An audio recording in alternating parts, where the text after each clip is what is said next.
Ano? I-vlog natin itong ano natin. Yung bagong invento mo? Bagong invento natin yung washing machine na nilagyan natin ng ano. DIY. Oo, mandar na. Nano ko eh. Kinalikot ko eh. Nalikot ko ulit kasi humihinto-hinto siya. Kumbaga nirekta mo dito. Oo, nandito na siya. Yan yung connection niya dito sa akin. Nirekta ko na siya eh. Nandiyan na sa, ito yung box na to. Yung speaker na sira yan eh. Lagyan ko lang ng ano.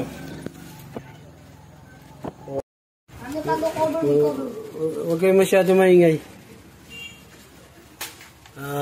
Pakita natin tong ating ano, washing machine na DIY washing machine. Yung sirang ano, yung hindi na gumagana to, yung ating mga timer. Kaya ginawa natin siya ng nito na ng ibang ano connection na connection dito. Ayan. Ayan, dito. Ito yung washing machine natin na ginawa natin ng paraan. Yung dryer nito sira yung motor. Ito yung motor ng washing machine. Ito lang yung pinagana ko. Naka-on na siya, patayin natin. Yan. Para makita nyo lang. Buksan natin. Yan. Smart washing machine. Timer. Ulit. Buksan natin ulit. Smart washing machine. Yan.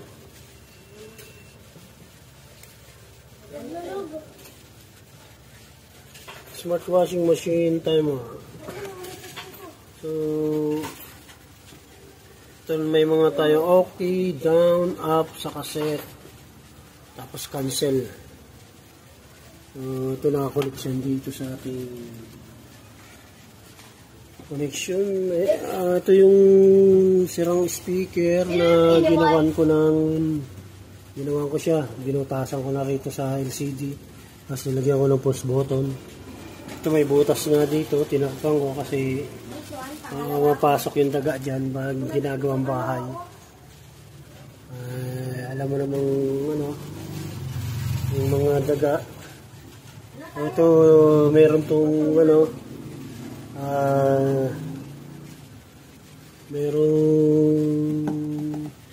naglagay ako rito ng fuse, automatic na ano, baka ano, short circuit, mga ganon. Meron siyang fuse. Kailangan guys sa pag gagawa kayo ng sa DIY mga ganito, kailangan may alam din kayo sa electrical. Buti na lang kapag test ako. Kapag ako ng test na kaya meron tayong alam sa electrical. So pagkanahin na natin ito, papakita ko sa inyo kung paano nag-work. Ayan. So papakita ko sa inyo yung dalawa na yan, wash or soak. Itong set lang ang pipindutin. Wash. Ayan. Wash or soak, lumilipat siya. May sound siya. Nilalagay ako ng ano, speaker, maliit na ano. Ayun, speaker. So ito yung mga okay, pag in-okay ko siya, pupunta siya din sa ano. Pag wash, okay siya, pupunta siya sa wash. So okay, ito yung up and down.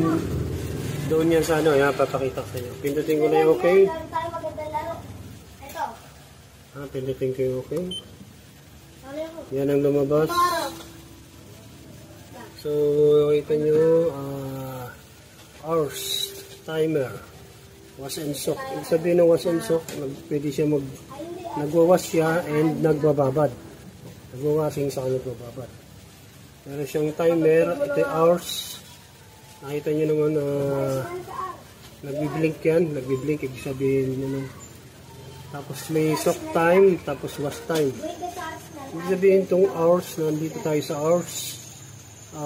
Dito siya kung ilang oras mo siyang ibababad. Kasi nasa soak time tayo. Pag pinindot mo yung set up and down, ito, dito siya gagalaw, magkakaroon siya ng oras. Yan, 1, 2. Nakita mo ano siya. Cellphone lang tayo guys, nag-video ha. Yan. Nagka-down siya. Up and down lang yan. Down and up. Pinipindot ko. So, lagay lang natin sa isang oras. Papakita ko lang sa inyo kung paano nag-work to. So, yan. Nakaset na yan. Isang oras. So, lalagay natin. Pipindutin natin ito ng set. Pag pinindot ko ito set, automatic siya bababa. Nakalagay siya minutes. Ibig sabihin ng minutes kung ilang minuto mo siyang ibababad. Pindutin mo lang to, yung up and down. Naglagay lang ako dito ng 5, 10, 15. Yan, ito 5, 10, 15. Pindutin mo to. Naglagay lang tayo ng 5, 10, 15. So, lagay lang natin sa 5 minutes. Papakita ko lang sa inyo kung talagang gumagana to. So, okay natin yan. Set natin yan. Itong wash time naman, ito yung segundo na pag nagbabago siya magbabad, iikot muna siya, mag-wash muna siya. Nilagyan ko lang to ng 10, 20, 30 seconds. Ayan. Kasi bago mo siya ibabad, kumbaga i-wash mo muna siya. Ayan. 10, 20, 30. So ilagay natin siya ilagay natin 20 seconds siya. 20 seconds siya, iikot muna bago siya magbababad ng 5 minutes. Pagkatapos ng 5 minutes, bababad ulit siya ikot ulit siya ng 20 seconds. Ganun lang. And so on. So pag in-okay ko na siya, andar na yung ating washing machine. Ito, naka-stop siya. So pag pinindot ko na yung okay, pakita ko lang sa inyo, andar na siya. Yan, umandar na. Tumakbo na yung oras natin. Umandar na yung ating washing machine. Yan. So, itong washing machine na nagka-countdown na siya. Ayan, yung 1 hour naging 59 minutes. Ito na. Ubusin niya muna yung 5 minutes. Yan. Nag-ano yan, na-consume niya na yung 20 seconds. Ibig sabihin, iminto na siya kasi yung 20 seconds na para sa ikot, tapos nag-soak time na siya. Ubusin niya muna itong 5 minutes, nagka-countdown yung 5 minutes bago siya uli iikot. Yan yung soak time, yung pagbababad. Pag naubos na yung 5 minutes, saka siya uli iikot. So, ipupus ko muna ito, papakita ko na lang ulit sa inyo mamaya. Pag malapit na umikot. Ito pala, sabihin niyan yung 20 seconds, 5 minutes, magiging 5 minutes and 20 seconds yung ano niya. Mag-a-add siya ng 20 seconds bago siya uli iikot. So, papakita ko sa inyo mamaya. Pause ko lang muna. Ayan na, guys, 55 na pero hindi pa yan mag-i-start. Mag-i-start dapat yan ng ayan, 54 minutes and 40 seconds. Kasi nag-ano to, 5 minutes plus 20. Saka mag-i-start yung ikot ng washing machine is 54 minutes and 40 seconds. Ayan, 40 seconds. Ayan, namandar na siya. So, nagdagdag siya ng dito ng 20 seconds kasi to. 5 minutes na pagsusok, tapos ito plus 20 seconds kaya nag-start siya. So ganun lang palagi, every 5 minutes mag-start yung ikot, magbabawad ng 5 minutes, tapos yan, huminto na siya nung na-consume niya na yung naubos niya na yung 20 seconds. So nakababad naman siya ngayon. Naubos niya yung yan ang ikot-ikot ng ng pagsusok, ganun lang. So, pag stop mo na yan, nilipat na tayo doon sa papakita ko rin sa inyo yung sa wash. Yung down saka yung up, ito may cancel.